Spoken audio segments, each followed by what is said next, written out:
Assalamualaikum warahmatullahi wabarakatuh. Nama saya Dina Nurjana, saya dari Komunikasi Bisnis kelas C. Di sini saya akan menjelaskan sedikit tentang model kompetensi komunikasi bisnis lintas budaya Indonesia dan Jerman. Kompetensi komunikasi bisnis antar budaya merupakan kemampuan dalam berperilaku komunikasi bisnis dengan tepat dan efektif dalam suatu hubungan, baik secara verbal maupun nonverbal. Komunikasi dapat dikatakan tepat apabila sesuai dengan harapan dalam hubungan tersebut. Dikatakan efektif bila bisa mencapai tujuan komunikasinya. Dalam kompetensi komunikasi antar budaya meliputi 3 hal. Yang pertama, motivasi, pengetahuan, dan keahlian dalam berkomunikasi. Seseorang ataupun pebisnis dapat memahami dan mengetahui cara-cara berkomunikasi bisnis yang baik dan efektif dengan lawan bisnisnya yang berbeda budaya. Misalnya, dari segi bahasa, budaya, karakter, maka membuat bisnisnya berjalan dengan lancar. Setelah pebisnis mengetahui pengetahuan yang luas, motivasi akan muncul. Motivasi sendiri dapat diartikan sebagai potensial kekuatan yang ada dalam diri dan dapat dikembangkan sendiri dan dapat mempengaruhi hasil kinerja dalam bisnis. Kemudian yang terakhir adalah keahlian, yaitu kemampuan untuk mengetahui informasi tentang budaya partner bisnisnya, menganalisis dan memproses informasi tersebut menjadi perilaku komunikasi bisnis antar budaya yang layak dan tepat. Dengan kata lain, mitra bisnis dapat mengetahui apa yang ingin dikatakan dan dapat mengatakannya secara benar kepada mitra bisnis lainnya yang memiliki budaya yang berbeda. Selayang pandang tentang Kabul Art Gallery Yogyakarta. Kabul Art Gallery Yogyakarta adalah perusahaan yang bergerak di bidang seni, yaitu lukisan batik, yang berdiri sejak tahun 1980. Kabul Art Gallery Yogyakarta ini sudah berkembang selama 37 tahun dan mempunyai struktur yang sistematis dalam pengoperasian perusahaannya. Struktur tersebut menjadi sebuah pola komunikasi dalam berbisnis. Ketika perusahaan sudah mengetahui pola yang dapat menaikkan perekonomian, maka pola itu dapat dipertahankan agar berjalan meningkat secara statis.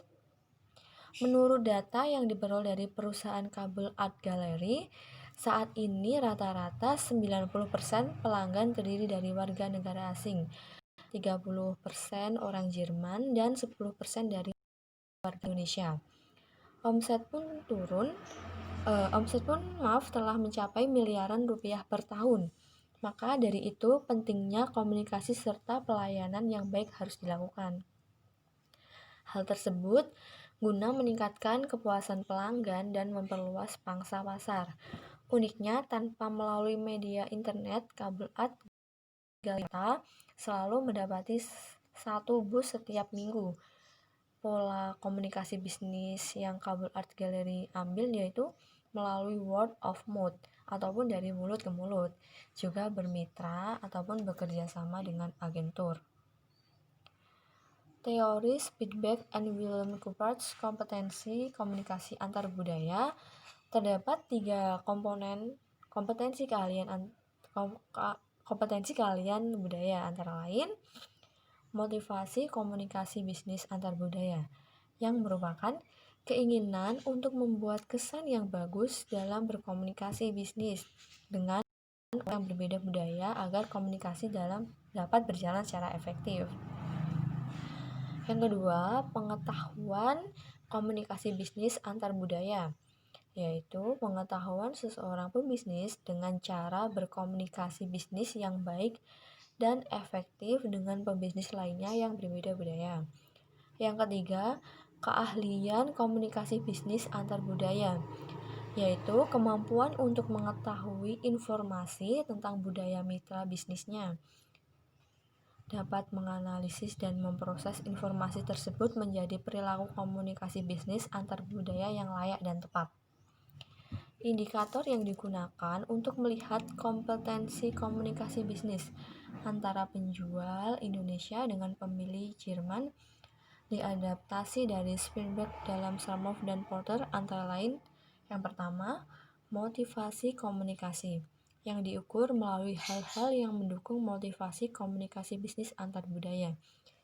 Dengan adanya percaya dalam berkomunikasi bisnis, harapan akan adanya imbalan dan relevan dalam berkomunikasi dengan budaya lain, adanya pendekatan kepribadian yang relevan dalam berbisnis dengan organisasi yang berbeda budaya, dan adanya harapan rasio antar biaya yang dikeluarkan dengan keuntungan yang akan diperoleh. Yang kedua yaitu pengetahuan komunikasi bisnis antar budaya dapat diukur dengan pengetahuan tentang produk komunikasi bisnis orang yang berbeda budaya, pengetahuan tentang penguasaan strategi komunikasi bisnis dengan orang yang berasal dari budaya yang berbeda. Yang ketiga, pengetahuan tentang identitas diri dan perbedaan peranan dalam komunikasi bisnis antar budaya. Yang keempat, pengetahuan tentang perbedaan watak dan perilaku komunikasi bisnis dengan orang yang berbeda budaya. Yang kelima, pengetahuan tentang relasi yang akrab dengan mitra bisnis dari budaya yang berbeda. Selanjutnya, keahlian komunikasi bisnis antar budaya diukur dengan yang pertama, fokus pada orang yang akan diajak berkomunikasi bisnis antar budaya. Yang kedua, koordinasi komunikasi dengan orang yang berbeda budaya. Yang ketiga, ketenangan dan kepercayaan dalam berperilaku. Yang keempat, pemenuhan perhatian dan penuh perasaan.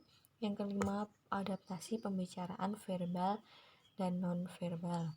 Sekian pemaparan dari saya. Terima kasih dan wassalamualaikum warahmatullahi wabarakatuh.